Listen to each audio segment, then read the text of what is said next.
Today we're talking to Dr Ingrid de Vet about kitten and puppy care. Dr de Vet, what are the most important considerations when adopting a puppy or a kitten? It's a decision that shouldn't be taken lightly at all, and one needs to look at your family situation and your constraints. So how much time do you have, how much space do you have, as well as your finances, so how far does your budget stretch? And that defines what type of animal you will look at getting. You also need to think about what you would like to do with that pet. So are you an outdoorsy person that likes to go running, or do you prefer having a companion that sits on your lap?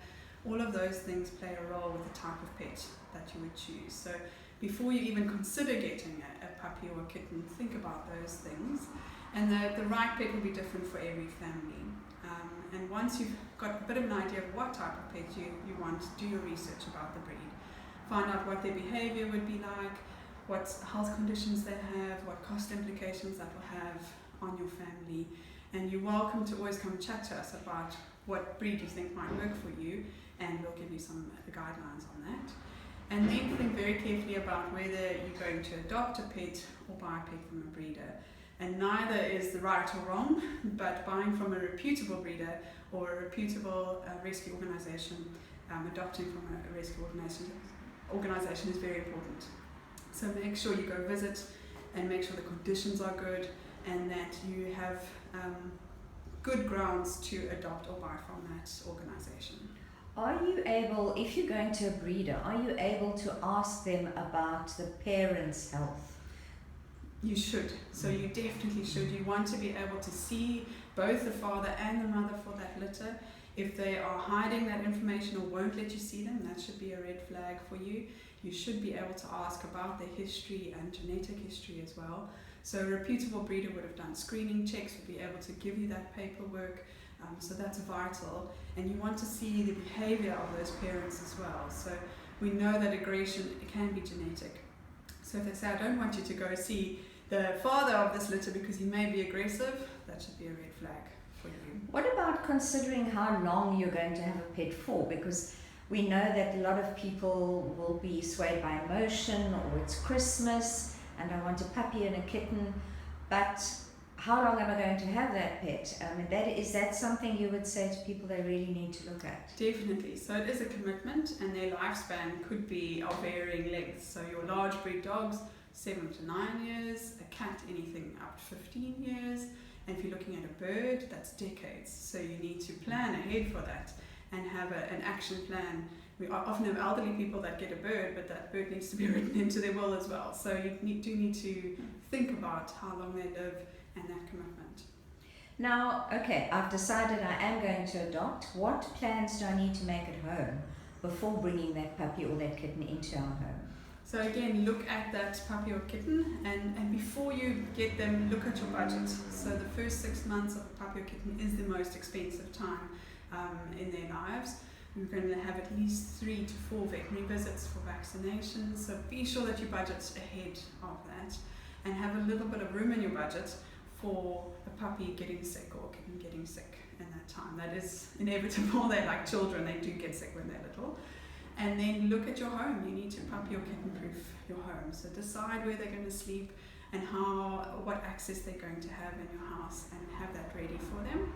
And also look at your time commitment. So the first few months are quite intensive with house training and obedience training. So make sure you try and pick a good time that you will have the time to invest in that puppy or kitten's life. What about veterinary care? What veterinary care will my new puppy or kitten need? So puppies will need at least 3 vaccinations depending on when they started. Hopefully the breeder would have done the first one, but it's always good when you get that puppy or just before you get them to bring the card to us that we can see what they need. So at those visits we do a full health check and we vaccinate according to their risk. Kittens, we generally do about 2 vaccinations. They'll also need to be dewormed regularly, so puppies and kittens every 2 weeks until they're 8 weeks old, and then monthly until they're 6 months old. And then we need to think about sterilization, and that we can do generally from 6 months of age. So We do form quite a bond with you and your puppy and kitten in the first few months, and that's great, but it is important to make sure that you are aware of all of those visits. When you say you form a bond with us and our kitten and puppy, how do you enact that? Do you have a tool that you can share with us to show us how to go on that journey with our dog or our cat? We do, and we're very privileged in our group. We've drawn up a roadmap of life for puppies and kittens, and we do discuss this with you at your first visit, and you get one to take home. So what we do is we discuss each point of their lives. It's a whole preparation that you do at home.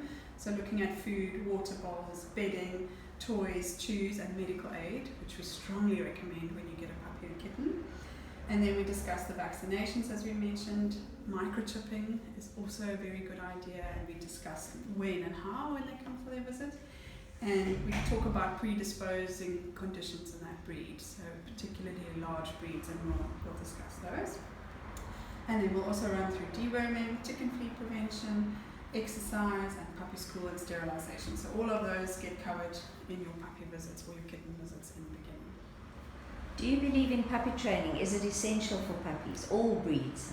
It is absolutely essential. So puppy school we do in the puppy socialisation period, and that's when puppies learn what's normal and what's acceptable, and we try to do that before the onset of fear. So fear comes at 12 to 14 weeks.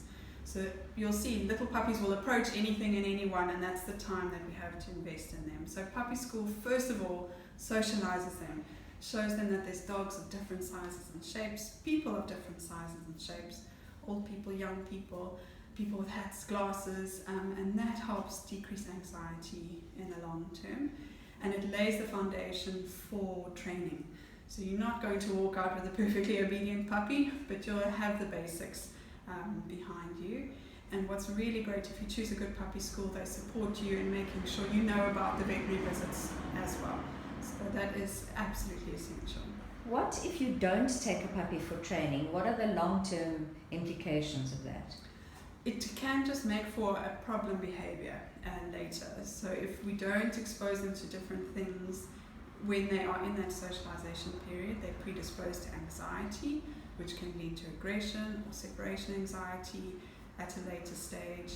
I know with my own dogs, I'll admit I haven't always been so good with training, and it makes things like taking them for a walk difficult because they're not used to it.